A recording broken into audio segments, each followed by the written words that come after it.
Get ready to hear the truth about America on a show that's not immune to the facts with your host, Dan Bongino. All right, welcome to the Dan Bongino Show. Producer Joe, how are you today? Well, good morning, Vietnam. There, I said it. Again, we're broadcasting. I knew you were going there. I told you yesterday. I can read your mind, dude. We've been together so long.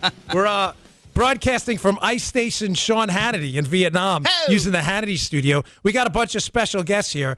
We got Linda from the Sean Hannity Show. Most of you are familiar with him. My good buddy Blair as well. So this is going to be like an ensemble show. I had to start up. Before I got going on the show, I had to start up a timer because I'm so used to using our own studio with that little timer in the corner of Audition that I'm like, how the heck am I going to keep my time straight? So I had to start a timer on the phone.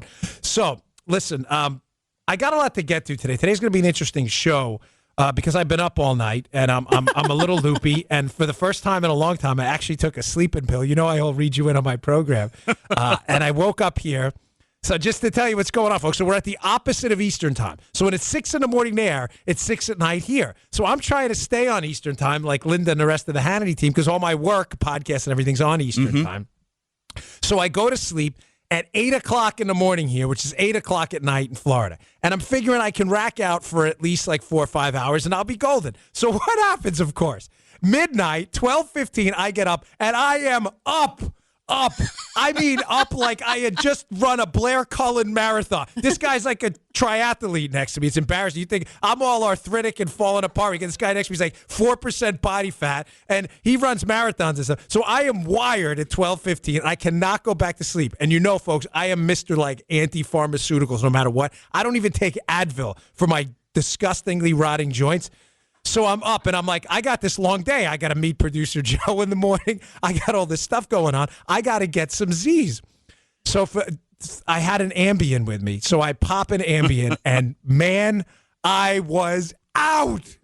I mean, like, Walking Dead, zombie-like, comatose, out. I get up at 5 in the morning, and I bounce over to Fox and Friends over at the JW Marriott here in Hanoi, where that's where the studio is. That's where Trump's staying too when he gets in. And I'm on with Kilmeade, Hegseth, and Ainsley Earhart. And Kilmeade's like, man, you're awful chipper this morning. No jet lag for you. I'm like, nah, brother, I'm good. I'm like, I closed the blinds. I'm like, I took an Ambien. I am wired. I'm ready to go MMA style, like UFC 237 main event right now. So as you can tell, I'm a little geeked up. So, all right, let me get into the show. You're probably like, enough of your stories, right? Today's show brought to you by a little too chipper today. Brought to you by our buddies at Bravo Company Manufacturing. Hey, you know I'm a big supporter of the Second Amendment. These guys have the best rifles and pistols out there. I was just telling Linda, they were kind enough to send me 2 samples, a rifle and a pistol. I picked it up at the local gun shop I go to all the time, and the guy behind the counter, I kid you not, is like, man, you are really lucky to get these. These are really high-quality rifles. I'm not messing with you. That is a true story. The guy at the gun shop listens to the show, so he knows I'm not messing around.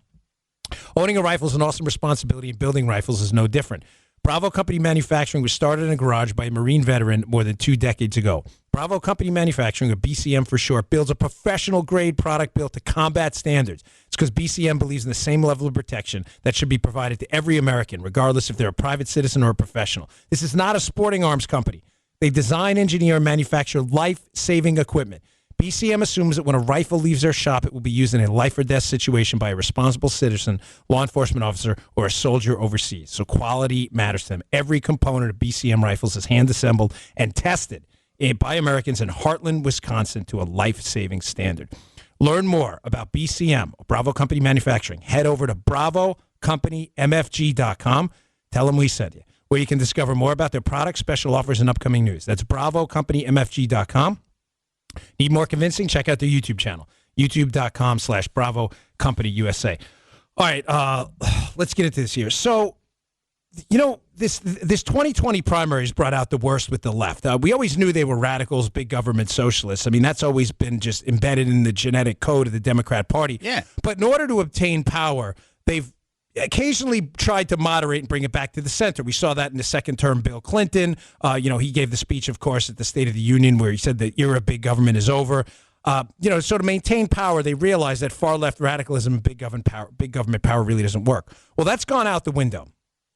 They are following the same model they tried, as I said in a prior podcast earlier in the week, with the second term Ronald Reagan, where they sent Walter Mondale up there running on this ridiculous platform. We're going to raise your taxes. And Mondale promptly got absolutely annihilated and smoked. He loses 49 states. So we're seeing that same mistake again. And the reason we're seeing that mistake is the anger at Reagan is the same as the anger at Trump now, where they think that the angrier they get and the more radical they get, the more they're going to appeal to their moneyed people and their volunteers, and they'll be the ones to get the nomination for 2020. I bring this up because I've been getting a ton of emails on this, and I've got to, I know we're in Vietnam, and I want to get to some of that too, and I'll give you some of the skinny on the ground, but there's talk now by Elizabeth Warren and Kamala Harris about reparations. Ladies and gentlemen, this is insane. Now, there's no question that obviously human slavery in the United States is a unique stain on our country. That point absolutely stipulated amongst any sane person. We all get that. But reparations for people whose ancestors were slaves in the United States, ladies and gentlemen, this is not justice by definition. Now, Elizabeth Warren and Kamala Harris have just come out now on the record talking about this, about reparations for both Black Americans and Native Americans. Now, a couple of questions on this. Number one, before I get to the questions, keep this in mind. The very idea about justice is not that human beings aren't sinners and don't make catastrophic mistakes, like obviously the stain of slavery on our country was. But the idea of justice is that you will be held to account for your mistakes, not the mistakes of your family, not the mistakes of your ancestors, and in the case of reparations, certainly not the mistakes of your ancestors' ancestors' ancestors. I wrote a note here to explain this very simply, Joe. You didn't do this. No. You didn't do this. And I am not, you're not going to insult me, my ethical or moral code. Listen, I'm a sinner like anyone else. I get that. I've said this on the show repeatedly. We all need redemption and saving. All of us. But I am not going to be held account for a stain on human civilization that me and any other sane person is horrified by. Why, what am I doing about? I didn't do this. You didn't do, that is not justice. Justice is not making you pay for the moral crimes and crimes of other people. That is not what justice is. But getting past the moral and ethical dilemma that reparations create by making people pay for the crimes of others, which opens a Pandora's box, by the way, ladies and gentlemen, then where does it stop? Where do you go with that? All right. Listen, Joe, I mean, the Japanese were interned in World War II. This was a unique stain on our country, too. Where does it stop? I mean, there are people who have had land confiscated. Where does it stop? Where does this, if you are going to force people to pay for the mistakes of ancestors they never knew, have no connection to, and they have fully recognized the stain that this was in our country, where does it end? But beyond the moral or ethical dilemma this creates, folks, there is a real cost to this. And if you are going to run to be the President of the United States, Elizabeth Warren, or Kamala Harris, and you were going to call for something like reparations, you have a responsibility to lay out exactly how this would work. So I want to hat tip a friend of mine on an listserv, let's just say, an email group, who laid out some questions, and some of them are really good. Lay out how this would work, right? So question number one. Linda's looking at me like, where are you going with this? I can see it. It's just giving me that look, like a little side eye. I'm like, listserv. Yeah, like, which one? I'm sure you get those too. Who gets the money? No, it's a fair question, right? What's the criteria? Yeah. Who gets the money and how much? How much? Folks, this is real money. This is real money you are going to have to work for. Will have to be taken out of Social Security, Medicare, Medicaid. Who gets the money? If you're wealthy, do you get the money? What if you're a Native American and you're worth $1 million? Do you get $20,000 from a working class, say, white coal miner in West Virginia? Ladies and gentlemen, these people are running for president. You have to put some meat on the bone. How is this going to work? You don't get to just make stuff. It sounds great. Yes, slavery was horrible. Yes, it was.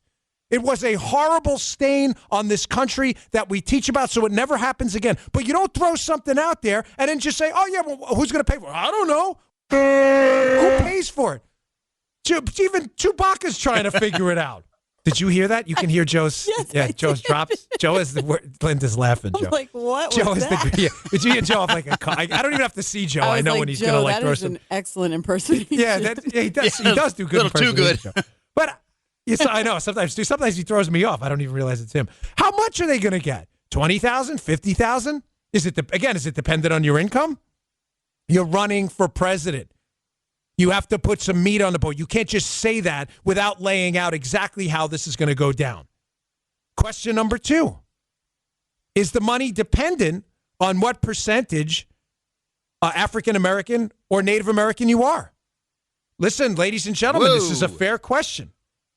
What if you take is there going to be a DNA test? Is it just going to be anybody at any point can say, well, I mean, think about it.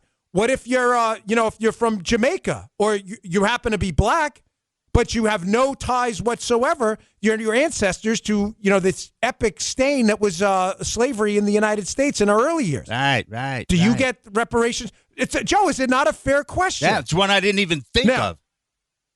Is it these questions are from a very smart person on this who thought this through and said, listen, if they're going to debate this, I want to know exactly how it's going to work so we know what we're debating. Again, does it involve a DNA test? Do you want to give your DNA? Do you have to? If you're 50% Native American and 50% white, is your check less than someone else's? Fair question. Mm-hmm. Here's another one. Now, I expect some entrepreneurial media type, now that this has been proposed for a major presidential election, will ask these questions. What if your ancestors came here after 1865, where there was no formal slavery after the Civil War? Right? I mean, if the reparations are for the damage done by human slavery, then if you were not, in fact, here before 1865, do you get the same check as someone else? Ladies and gentlemen, these are questions that have to be asked. This involves real money for real people that work for it. Are we paying people who are wealthy? Are we only paying people who are poor? How are we measuring it? Are they taking some kind of a DNA test? Is it just anybody can claim the money anytime? They're fair questions. Just give us an answer so we know. If your policy is anybody who comes in who happens to be black or Native American and says they are and can claim the money, fine, but let's debate that. Another question. If you happen to be African American and Native American, how does that work? Are you going to get 2 checks? How does that work? Who's paying that? Finally, and this was a good one. Listen, slavery was a unique stain in our history because we are a benevolent, good country, and I love this country and everything it stands for. And it was a mistake. But it is not a unique stain in global history. Matter of fact, tragically, human slavery was the rule, was not the exception. If your ancestors happened to be slaves in a different country other than the United States and you came here, are you getting that money too? Ladies and gentlemen, these are real questions for a really tragic portion of our history that require real answers because you're looking at an entitlement program proposed by people running for president of the United States that you think the Green New Deal was going to cost a lot of money? The check for this would be extraordinary. You have a responsibility to put some meat on the bone and tell us exactly what you're talking about. Now, Kamala Harris has had some real issues getting to the core of what she's talking about. Kamala Harris likes to throw things out there. She was in that CNN, her town hall at CNN with Jake Tapper, and she was on the air, and she was talking about getting rid of your private insurance, and she just threw it out there like it was no big deal. Like she was talking about, like, hey, let me go, stop in a local bodega for a cup of coffee. Remember that one, Joe? Yeah. She's on the air, like, yeah, we're gonna just, with healthcare, like, we've all got insurance here, right? You have insurance, right? I believe I do. Yeah, I think you do. Like, I know I have insurance, but imagine coming in tomorrow and going, hey, you got to call some government bureaucrat who works for Kamala Harris to get whatever. You're like one of your ribs taken out or something. I don't know what the hell you're doing. Like, of all the medical procedures, is that even a real medical procedure? Players looking at me like, I don't think they do that. They take ribs out. I got a floater down there or something. I may have to get that removed. I actually do have to have a surgery. So I have to, you see, look at this. I got this fatty tumor on my arm. And it's crazy. The joke on this show, if you ever listen, is it becomes like the Dan Bongino medical malady out, right, Joe? Yeah. Because I'm always complaining. Are you a hypochondriac? No. I'm just so banged you up. Sound like everything is going wrong. No, I swear. Like, I am just a total train wreck. We're both falling to pieces. Right. Labrador Retriever. Joe, no, I'm always like complaining about something. The audience, so once in a while, like someone will email me because I give them my email, so I read it, and they'll be like, "Dude, enough with your darn medical. We're tired of it. Enough." But some people, like, I get some sympathy for some people. So I love your feedback, though, folks. Don't take it the wrong way. No, the one thing that you will get from people when you talk about all the different things that are wrong with you is all their solutions. Yeah. But you know what? Sometimes it helps, though. They right? they have a lot of solutions out there. I have the greatest audience ever. I have one quick story, folks. When I have really bad shoulder problems, right? So I was complaining one day, and I get an email from this guy, and he's like, "Listen, I literally wrote the book on stem cells. It's called The Stem Cell Revolution." He's like, "I'm a doctor out in L.A., and I can help you." And that dude, Dr. Berman, hooked me up. Those stem cells saved my butt. Now, I ground it down again because I'm a maniac, and I won't stop doing the Brazilian Jiu-Jitsu. So he's like, "Bro, I'm not like a miracle worker. Like, I fix your shoulder, and you go out there, and you're getting suplexed by a Russian guy named Boris in your Brazilian Jiu-Jitsu class, and you're wondering why your shoulder. Like, I can't fix your brain. Like, don't be a moron." So having an audience like that, he did help me. So I'm going to go back out there and do my shoulder again with my stem cells, which is good. They give you a little lipo in the back. So I told him, "Doc, you need a little extra. You know, you could donate that to charity or something." He's like, No, I'm good. We got about an ounce or something. I'm like, "Yeah, take a couple pounds. It's all right." Doesn't that hurt? No, they numb you up. So folks, how it works with stem cells. They take a little cannula, they numb you up in the back with like some lidocaine, and they take out your fat. He centrifuges it. He gets your stem cells. You get an IV, and then he injects it right in the joint. And like 6 weeks later, I felt like gold. Really? Yeah, listen, I don't know how it works. I'm not a doctor. All I know is my shoulder was rotting to death. And I couldn't even sleep at night. And for 2 years, I've been fine. But now it's hurting again because I keep doing the jiu-jitsu stuff. And listen, I feel you. I had to pick Blair up off the airport floor. It wasn't pretty. I mean, it wasn't good. Blair's like Jack, though. So, folks, Blair, I work with Linda and Blair. And Blair is like Mr. Ultra Triathlon guy. And he's pretty. How old are you anyway? 40? Yeah, so you're 4 years younger than me. But I remember we had dinner in New York, and I told you at 40 it all falls apart. So you live in dog years after 40. So when you hit 40, like every year of weightlifting is 7 years of accumulated dog years on your body. I tell you, this podcast is really uplifting. This is the greatest podcast ever. This is I'm loving this. This is like we got four people on this show right now. This is fantastic. I love it. All right, listen, getting back to this thing where the Democrats never want to talk about cost. Joe, play that cut of Kamala Harris. This is her talking about the costs of the Green New Deal and how basically costs don't really matter at all. No worries, folks. You cast yourself on the campaign trail as a truth seller. You say we need to tell truths. Yeah. What do you say, or tell me if you think this is fair, that as you talk to Democratic voters, they're hungry. And they want ideas. And so you'll hear things like the Green New Deal. You'll hear things like Medicare for all. You'll hear things like whether it's taxes. You'll hear things. Right. At what point do you say, that's our North Star, but we have to be realists? There's no question we have to be practical. But being practical also recognizes that climate change is an existential threat to us as human beings. Being practical recognizes that greenhouse gas emissions are threatening our air and it's threatening the planet, and that it is well within our capacity as human beings to change our behaviors in a way that we can reduce its effects. That's practical. Can we afford it? Of course we can afford it. $2.5–3 trillion a year for Medicare for all by some studies. Depending on which portions of the Green New Deal you pick to do first, that's money. That you know what the Republicans are going to say, tax and spend liberals, pie in the sky. One of the things that I admire and respect is the measurement that is captured in 3 letters, ROI. What's the return on the investment? People in the private sector understand this really well. It's not about a cost, it's about an investment. And then the question should be, is it worth the cost in terms of the investment potential? Are we going to get back more than we put in? So when Mayor Bloomberg, Amy Klobuchar, some of your potential fellow Democrats say, no, it's too much, it's too ambitious, it's too expensive, you think they're wrong? I look forward to that debate on the debate stage. I look forward to it very much. Oh, so do I. Man, do I look forward to that debate. So she said, notice how she just casually glosses over the contradictory language she uses in that in the same soundbite. This. Remember, I always tell you about Bill Clinton when he used to golf. He'd be golfing with a guy, and then the guy would hit a really bad shot, and then he'd hit a great shot, and Clinton would go, same guy, same guy. So we would take notes in the golf cart. We were bored in the Secret Service about how many times Clinton would say, same guy, same guy.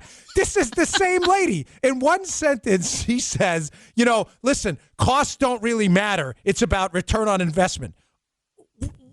What? Listen, I went to business. I never, ever talk about my education because I hate people who do that. Look at me, I've got a business degree. Usually that means you're a moron because you have to tell people how smart you are.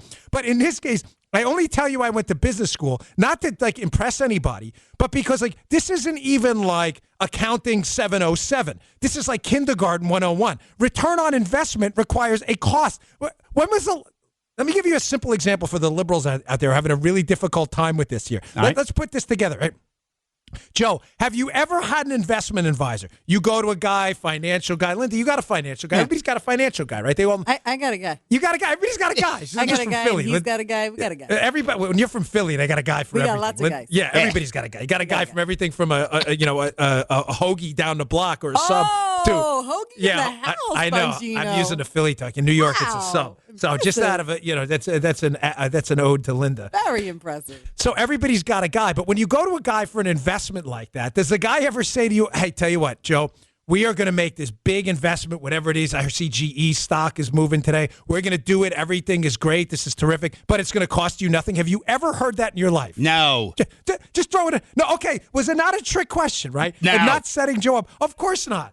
You have never, any investment involves a cost. This is, it's so frustrating. I debate talking about these topics. I mean it because I love my audience to death. Like I respect your time and I don't ever want to waste it on like the topic stuff.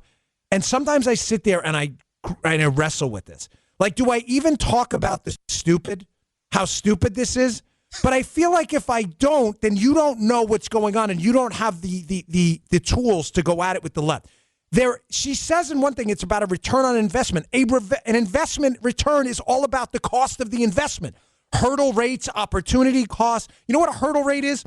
A hurdle rate in just basic, again, I don't want to talk down. I know a lot of you are very smart and know what that is. But an investment in, say, whatever, Joe's T-shirt company, if he wants to get new T-shirts, if Joe can invest in a government bond for, say, 4 or 5% or a secure investment vehicle where he knows he's going to get 4 or 5%, a blue chip bond, Joe is not going to invest in a new T-shirt line that only gets 3. His hurdle rate is 5% because that's what he can get by investing his money and doing nothing. Does that make sense, Joe? Yeah. Like, these are basic business concepts that you would think somebody running for president of the United States would have at least a secondary or tertiary grasp on. Of course there's a cost. What is wrong with you? That's what a hurdle rate, that's what that is. What's our hurdle rate? What level of return do we need on our cost, our money, our inputs to make this investment? She glosses over this completely, and then she talks about ROI, and when the guy mentions it's going to be $3 trillion for Medicare, she goes, well, the return on investment. What return on investment? What is she doing? Folks, listen, I get a lot of people like... I get a lot of, they like your drops here. I get a lot of people, love Medicare. That's fine. And I understand you've planned your life around it. And I've said many times, I know I'm going to get a ton of emails on this. I get it. I have a grandmother on Medicare. You did not ask for the program. The government took your money. And if you are 55 and older, we have an obligation because we basically have screwed you over to take care of you. I get that. I get it. It's a bro. But here's the thing. Understanding that, period, full stop. The program is broke. There's no money. Listen to me. There's no money. There is no money. Do you understand? It reminds me of what was it? Rocky V, where he gives power of attorney to the lawyer, and Adrian's like, "There's no money. There's no money, Rock. There's no money." The return on investment on Medicare was like negative $65,000. You put in money. It was not enough. I'm not blaming you. Please, if you're a senior, I am not blaming you. I'm not advocating for taking anything away from you. You guys and ladies out there you served in World War II, and your government made you promises, and we are the government. It's ours, and it screwed you over. We have an obligation to take care of you. But after that, it's over. There's no money. return on investment, Medicare is broke. It is bankrupt. Social Security is bankrupt. It is full of a bunch of IOUs where the government took its own money and left itself an IOU. It basically took money from its right pocket, spent it, and put in its left pocket a note that says, I owe myself trillions of dollars. There's no money, folks. The program is bankrupt. Independent, non-political actuaries who look at Social Security and Medicare know there's no money. There is no money. We have to accept that if we're going to fix the problem. I understand I'm going to get emails. It's cool. Like, that's why I leave email away. I read them. I love them. Some of you are going to, like, go nuclear at me. That's cool, too, because every time I talk about this, it's fine. I appreciate your feedback, even the negative stuff. I just want you to accept 2 points. Yes, you were screwed over, and yes, we should take care of you. Point number 2, there is no money. And pretending and papering over that fact and pretending it doesn't exist is doing nobody any favors at all. And this is exactly what Harris just did. Kamala Harris said, well, you know, I think that was CNN. Forgive me, I don't remember who exactly was doing the interview. But finally, some journalism, right? I mean, we never see this, right? And the reporter there asks, well, this Medicare for All component alone of the Green New Deal is going to be $3 trillion a year. Folks, you understand our entire federal budget is $4 trillion, and we're running $1 trillion deficits by year? You're talking about doubling the amount of money we're spending per year backed by tax revenue. Do you understand what that means, right? Doubling means that we're required to double your taxes to pay for it now, and we're still in debt. I'm just asking you to be mathematically honest with yourselves. There is no money. It's not going to happen. It's the fetch from Mean Girls. Fetch is not going to happen. Regina George, Gretchen tried to make fetch happen forever. Fetch is not going to happen. It's not. This is the one time Regina George is right. Fetch. Do you know what they should have thrown in Mean Girls? The Green New Deal. I would love to go back in Mean Girls 2 and insert that dubbed in there. The Green New Deal is not going to happen, Gretchen, just like Fetch. Stop trying to make Fetch happen. Dude, we need that cut. I got to get that. Yeah, we're going to have to get that. I'll get it. I know I've said it so many times. You know what's going to happen? We'll get 10,000. You don't even bother because I know we'll get so many emails today about it. Right? Every time, like the Milton Friedman one, you know who you are, that guy in my audience. I said, Joe, we need the Milton Friedman thing. The next day, boom, like clockwork was in there. All right. I got a lot more to get to. So today's show also brought to you by our buddies at Brick House Nutrition. You know I'm a big fan of Brick House. I actually brought some Foundation with me. It is the finest nutrition supplement out there. I've had Brick House with me from the beginning. Now, here's the thing with Foundation. A lot of you have taken creatine before, but have you taken a creatine ATP blend? It's like having 2 extra gas tanks in the gym. Creatine's like having 1 extra gas tank. You know, like you have that Jeep and you have a little gas on the back. Creatine plus ATP is like having 2 extra gas tanks in the gym. Now, you may say to yourself, I'm not sure that stuff works. Listen, all I ask is you take the Dan Bongino mirror test, right? That's how well this stuff works. Go to brickhousenutrition.com/Dan. Pick up a bottle of Foundation. Give it about 7 days to load. That's the way creatine works. It's perfectly natural. It's in steak and meat. It's a natural compound. But this creatine, give it about 7 days to load in your body. Take like a little mental snapshot of what you look like in the mirror, and then 7 days later, look again. You're going to be like, damn, like what just happened? It's the real deal, man. This stuff is awesome. Right, Joe? Now, little Joe's son loves it, right? Yeah, Little man. Joe, when I met little Joe, was like a string bean. He was like 90 pounds with 75 pounds of sand strapped to his back. Now he's like a monster. Guy looks like a pro bodybuilder. He looks like Jay Cutler right now. He takes Foundation. My nephew drove up from Fort Lauderdale because he wanted an extra bottle. I was like, dude, I'm sorry, man. I'm running out of stuff. But Foundation, go check it out. It is the real deal. Go to brickhousenutrition.com/Dan. Pick up a bottle of Foundation today. You will not regret it. Send me your reviews because I love reading them, and I send them on to Miles, who's the president of the company. He loves them. He digs them. Sometimes I put some of the reviews, with your permission, of course, on the website because they're that good. The stuff is the real deal, so check it out. All right, what else do I got today? This is one of those stories like, I always debate, do I get to this last? Because there's potential here for me to go on a rant that could last forever, and I always like to keep the show at under an hour. But so let me just get to this one now, because this is good. I was going to hold it to the end, but it could go on so long I might melt the microphone cord. So here we go. Adam Schiff, you know my buddy, sleazeball, slime bag, Shifty Schiff. One of the most dangerous. Yeah, Schiff Day. But, this guy is just the captain of the sleaze brigade. He keeps on, he will not let collusion go. He knows it's a joke. He knows it's a hoax. It's a farce. It's a scam. Schiff's not dumb. But he keeps going on and on and on with this hoax. Now, I did an appearance on Fox and Friends yesterday morning, and Schiff came up. And I brought up the fact that, ladies and gentlemen, Adam Schiff has his own collusion problems that are not a hoax. The Russian collusion thing, if you're a regular listener to my show, it's a total scam. It's a fairy tale. It's made up. It's an Aesop's fable. It's garbage, right? Now, the collusion with Adam Schiff, though, is real. It's legit. Now, I want to play. This is now I got Lindy here and Blair. Sean uses this all the time. This cut, but this is a real call. It's not a joke, by the way. Adam Schiff a while ago. Was this about a year ago? You think, Linda? This Russia thing. You guys been using this a lot. I mean, I love it. It's the greatest cut ever. It's the funniest thing. That some of you may not have heard, but even if you have, this is worth another. It's about 8 minutes, so I'm only going to play like a minute, but I'm going to play the best minute of all. Olga Buzla. Little shout out to Olga. Olga Buzova. What kind of idiot gets caught by Olga Buzova? Like, you didn't notice something was wrong there? Oh, that really? Like, I could say it's a family-friendly show. I was going to say something, but I realized someone did this to me once when I was on the TS, the telephone switchboard. I was a young cop, and they mess with you. Oh. So a guy calls, and let's just say they're like, I'm looking for a police officer, Haywood.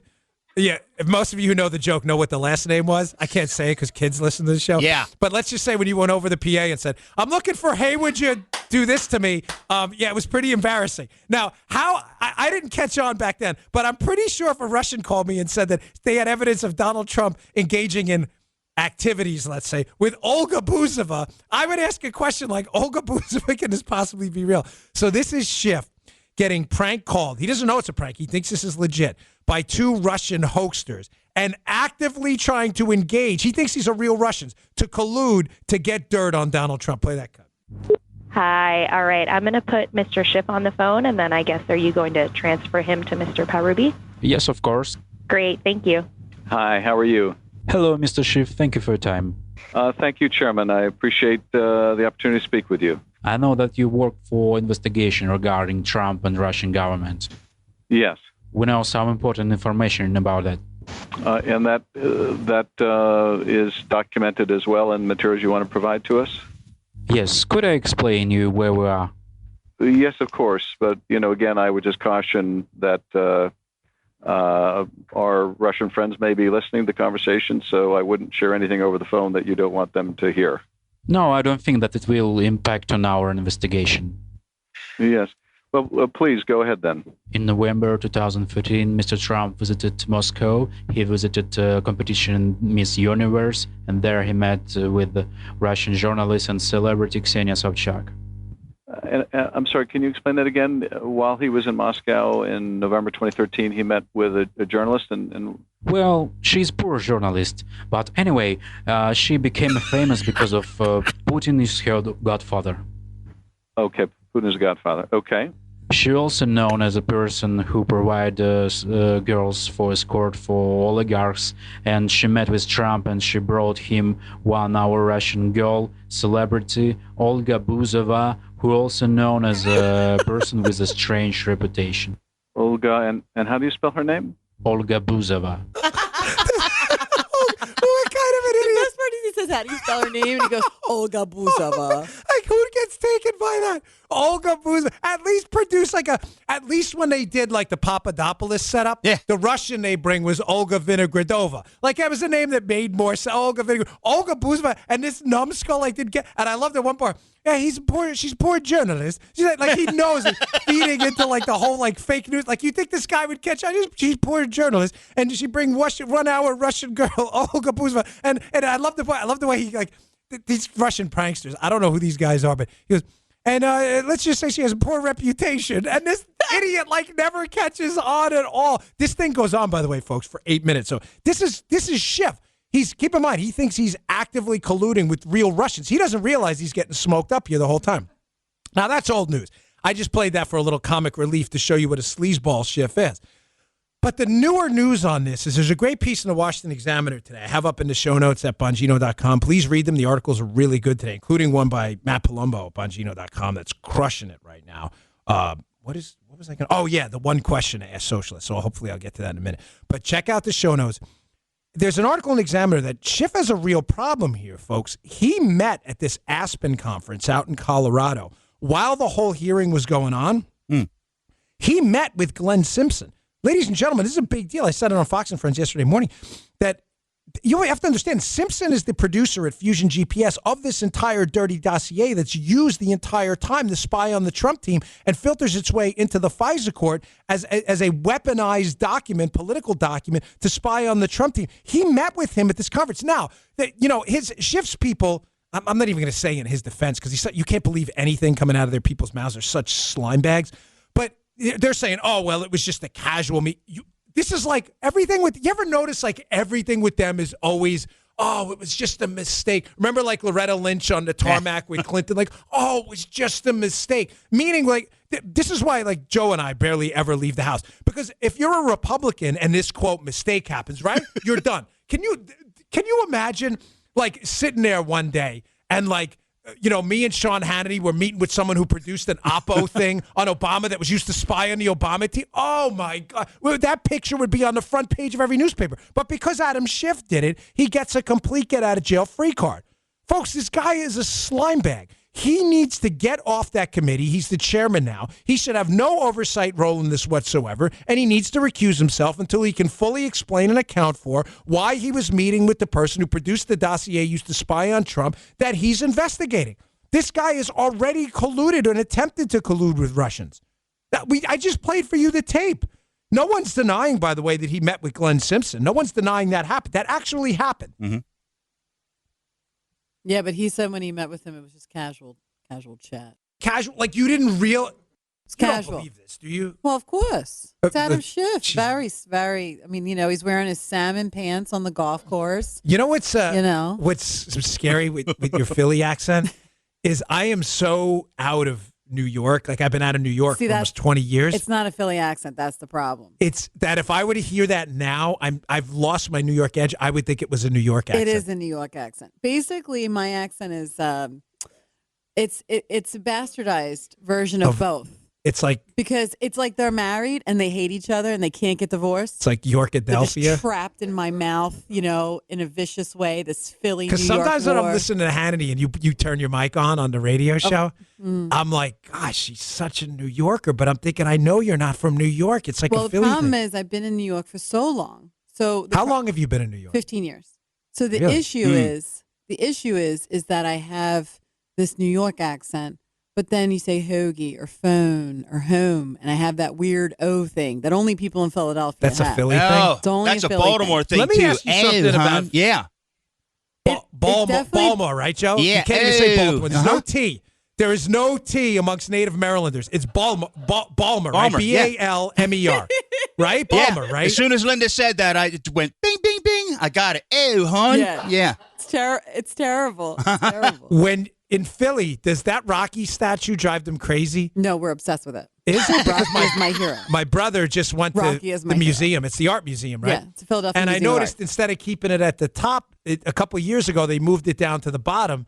And someone said to me, because the art museum hates it, that the fact that it's this prestigious art museum and all everybody cares about is the Rocky statue. Yeah, well, they need to get over it, all right? Because everything that happens in Philly happens because of that statue. That statue, Everybody goes there. As somebody who comes from nothing from Philly, I'm telling you right now, the streets of Kensington and South Philly, I was just there a couple weekends ago. It's the best thing ever. They have like row homes like they have in the Rocky movies. Hello, I'm from a row home. Really? Of course. I used to live above a bar on Myrtle Avenue. There you go. Yeah, keep it real, folks. Right? Keep it classy. Keeping it real. Remember that Chris Rock segment? Keeping it real. I can't play that on this show. Oh, God, no. We'll be thrown off the air. That's not kid friendly. Keeping it real. Oh, that thing was great. Oh, where do I go next? I've got three stories here to go, and I've only got like 20-something minutes. So let me hit this one. First, let's go to Alexandria Ocasio-Cortez. I know. Even Linda's. I know. 50-50 to feedback. I'm just telling you the reason. Can we reason. just call her Cortez? She doesn't deserve to have her whole name. She's become a total train wreck, and I think the Democrats are getting rid. Now she's attacking Feinstein, like another far left liberal from California, because of that interaction Feinstein had with these kids, where apparently she wasn't. Senator Feinstein wasn't accommodating enough to a bunch of kids who showed up and asked about the Green New Deal, but. There's a problem with Ocasio-Cortez. We've already shown that she doesn't really know much about economics and other stuff. And as I've said, and I think I've been fair, I ran for office, almost won, doesn't matter. I lost. She won her race. Great, congratulations. But now you have to actually know stuff. She doesn't know stuff. So she came out. I have this story up from the Daily Wire up today. Here's a quote. She was doing one of these, Ocasio-Cortez, like my story things, whatever, on Instagram or Facebook Live. I don't know what she was doing. And she said, quote, "Our planet is going to hit disaster if we don't turn this ship around." And so it's basically like, this is a direct quote. I'm not adding likes. And so it's basically like there's a scientific consensus that the lives of children are going to be very difficult. No, there is no scientific consensus on that at all. And the only reason I wanted to bring this up is because, folks, this has been done before. And when I say done before, I mean the apocalyptic naysayers. This is the oldest thing in the book since, like, Nostradamus. If you're familiar with the work of Malthus or Paul Ehrlich, the population bomb guy, do you understand, like, frauds like Representative Cortez have for decades, if not centuries now, been saying, humankind is coming to an end. Humankind is coming to an end. There is no evidence of that at all. When you look at the global population, the percentage of people working for $1 a day or less, that's gone down dramatically. When you look at the death from disease in the world, it's gone down dramatically. When you look at the people starving to death, that's gone down dramatically. When you look at countries around the world, GDP, per capita GDP, it's gone up dramatically. There is no evidence, facts, or data whatsoever to support the assertion that the lives of your children are going to be worse than they are now. We have technological revolutions on the horizon, whether it's deep learning AI, whether it's material science, 3D printing, whether it's breakthroughs in Alzheimer's and cancer's research. We just saw that report from Israel where there may be some breakthrough on cancer. We'll see. I'm always kind of skeptical. But there is no evidence at all that that is true. She is becoming another Malthus. Now, Malthus is the original human population is going to cause everybody to starve and we're all going to die guy. Matter of fact, they even have a name. They're called Malthusians. Now, that was taken on by Paul Ehrlich in a book he wrote decades ago called The Population Bomb. And I don't want to bore you to death, but this is important because this is just Ocasio-Cortez is doing the same thing they did. The mistake here is that the human population is going to grow geometrically while the food supply is only going to grow arithmetically. It basically means like the human population is going to grow by factors of 10 while the food supply will only double. So we'll outstrip our food supply and we're all going to starve. Ladies and gentlemen, none of that has happened. Right. None of that. Matter of fact, the biggest problem in the United States with food, Joe, is what? Obesity. Yeah. It's too much. It's not too little food. And it's because these naysayers, Malthus and Ehrlich, there's two things they missed on this. They never took into account that human ingenuity was going to find a way to decrease the amount of land and increase the amount of crops through total factor productivity. We don't even farm in as much land as we used to when the human population was half of what it was, and we're all eating too much and dying from it. That's right. Because we figured out ways through farm management, watering, seed technology to feed everybody so much that we're dying of eating too much. Secondly, what these idiots didn't figure out is that there's an asymptote. You eventually are going to reach in human population a point where people become so wealthy where you don't need to have 9 kids because 3 of them are going to die because the medical technology isn't good. You're going to need them to you farm on your farm. Human beings don't need that anymore. I love children. I have 2 of my own. But human beings now are not basically just labor units for people living on farms. Your kids are your kids. You can have them because you want to, not because you need them to survive. If you lived in an ag society 200 years ago and didn't have any kids and you reached 50 and your spouse died, you were dead. You were on your own. That was it. It was over, Johnny. Yeah. That was it. You were done. That is not what's happening anymore. And Ocasio-Cortez is playing into this same Malthusian, discredited, Paul Ehrlich garbage nonsense that the planet can't handle this. We're all going to starve. Everybody's going to die. The ground can't take it. The sky can't take it. It's going to be. Remember, dude, we need this cut too. Somebody, please, out there, I'd love my honest. Send me the Ghostbusters cut. I know you have. It's raining. The dogs and cats are. Remember that thing where he's losing it in front of the guy when it's the end of the world? Dogs and cats are going to be friends or whatever he's talking about at the end. That's the greatest. I know I always get them wrong. My pop culture stuff is terrible. But this has been done before. We've been down this road. Paul Ehrlich and Malthus are completely discredited. There is no evidence what she's saying is true, that the planet is somehow incapable of handling the population we have now. Zero. Like less than zero evidence. It is all crap. She's making it up, and she's embarrassing herself again. Woo! Deep breaths. I get a little upset. Yeah, Did I you know. hear she got a new apartment? Did she? Was it an expensive one? That's where I thought you were going with all this. No, what apartment? Well, I would think if you were going green, you would take up a smaller footprint. What did she get? Nice luxury joint? She got a little 2-bedroom, staying in her quote-unquote hood. Where, in New York? In the Bronx. And she got this 2-bedroom, her and her quote-unquote beau. A beau? I don't know who calls their boyfriend a beau, but she Is that does. a new thing? Is that for the kids? I don't know. Kids today. Yeah. Anywho, all that to say, she got this apartment and she did an Instagram from it, and like I guess people are doing like the reconnaissance now, and they're going to like where she has her address, and nobody sees her. They're like, who is she? We don't know who this woman is. She lives here.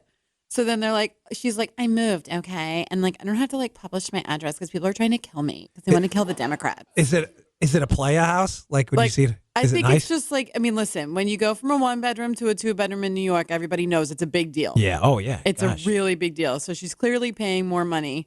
And I think she should just give that money back to her poor neighbors. No, because that's her money. No, it's not her money. We all share money, right? She's a socialist. She wants to share her money. But the funny thing is, I covered on yesterday's show that when it comes to the taxpayers paying her staff, she's like, I'm going to pay them $52,000 a year, everybody. I'm going to redistribute everybody's income, which is ironic because think about it, right? You've been doing this, 15 years, you said? Mm-hmm. Have you really been in this business that long? It's scary. But put yourself in her staff's shoes, right? That's a real nice thing to say when you're paying with taxpayer money, right? But it's not her money. Mm-hmm.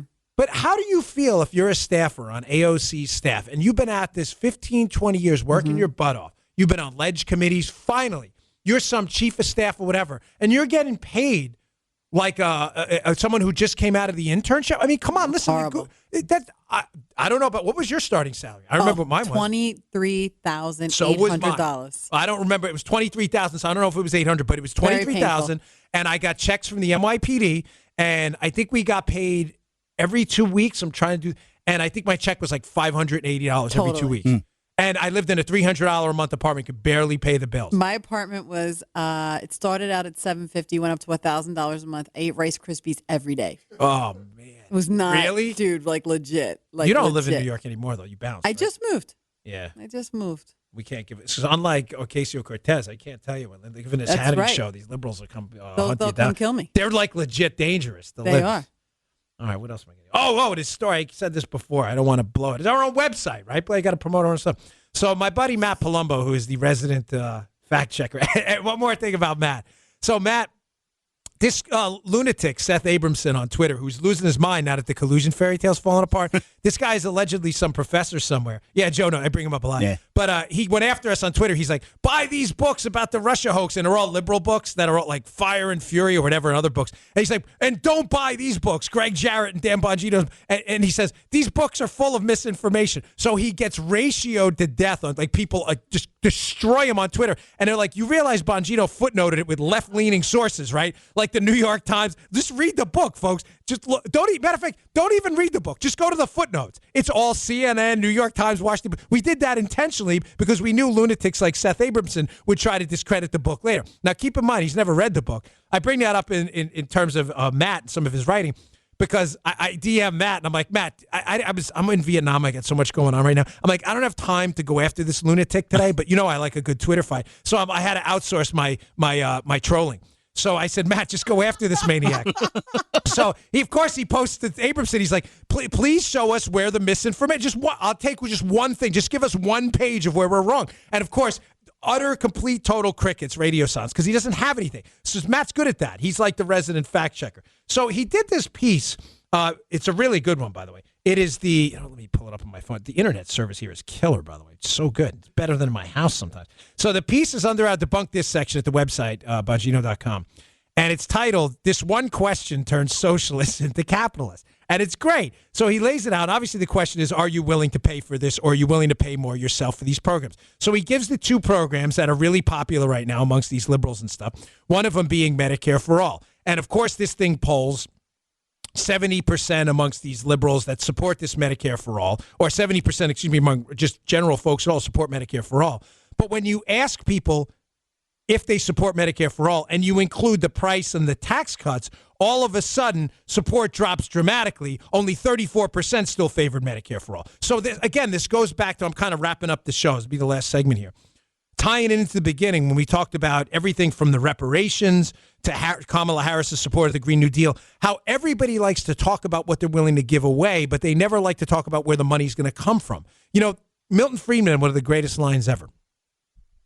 He said, the big joke about government spending is you think your neighbor's paying for it, but your neighbor thinks the same thing, right? Yeah. Like you think your neighbor's, but your neighbor thinks you're all it's you. Like, dude, you're paying for it. So it's funny with this Medicare for All that when we pin people down and you tell them the taxes it's going to cost basically a doubling of your tax load now, all of a sudden support gets cut in half. And Matt has all these citations in there. Now, here's another one. Paid family leave. This is a popular one now. Things, limousine liberals like Bernie Sanders, we've been absolutely crushing on Twitter. That video clip we did on Friday's show, no video this week because we're in Vietnam, but we'll be back next week on video. Joe, the video clip we put up, just destroying Bernie Sanders and his 3 homes. Oh, yeah. That thing is at like 700,000 views on Twitter right now. So that Bernie, he's a total fraud. So Bernie likes to talk about every other major country in the world has family leave. Yeah, and they're all broke, but he doesn't mention that either. So this is another one of those things that when you actually cite people the cost, he never mentions the cost of paid family leave. Here's Matt. He says, and if he never mentions the cost of a program, he could have success in advancing it. That's what they do. But according to the Washington Times, support falls even more drastically than for Medicare for All once the cost of paid family leave is included.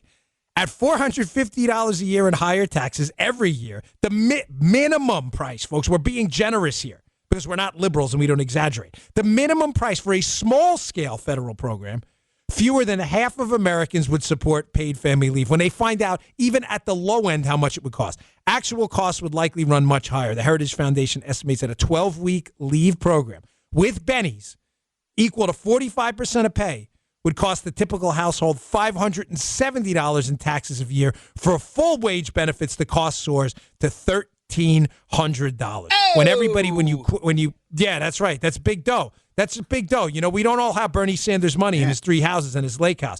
Bernie, when you finally include that, the Cato Institute found that even less people support it, only 21%. Remember, Bernie, we don't all have your lake home, your Burlington, Vermont home, and your row home in D.C. Someone told me he drives like a nice fancy car, too. The guy's a complete fraud. He doesn't want to tell you what it costs because he's messing with you, because he's a big-time socialist who just wants – and don't let this guy off the hook. Do not let this guy off the hook one bit, ladies and gentlemen.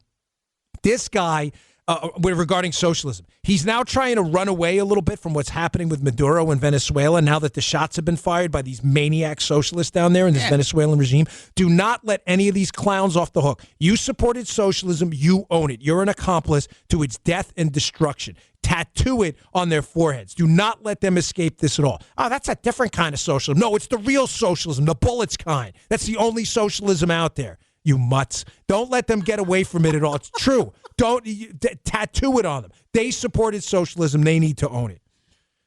Whew. Not bad for 10:48 p.m. Vietnam time. p.m., right? All right, folks. Thanks again for tuning in. Don't forget to subscribe to the show. We really appreciate it if you do that. It helps us move up the charts. If you go to iTunes, you can click the subscribe button. It is free. You can also go to iHeartRadio. If you have an Android or other phone, click the follow button. And you can always listen at Bongino.com, managed by the tremendous staff and Paula, who knock it out of the park. So good job on that. And I will see you all tomorrow. Eventually, by the way, I'm going to get to some updates on Vietnam, but the president is just getting in, so we don't really have any breaking news yet. So I'll get to that, though, I promise. I'll give you some status on the ground here, too. All right, I'll see you all tomorrow. Thanks a lot. You just heard The Dan Bongino Show. You can also get Dan's podcasts on iTunes or SoundCloud. And follow Dan on Twitter 24/7 @DBongino.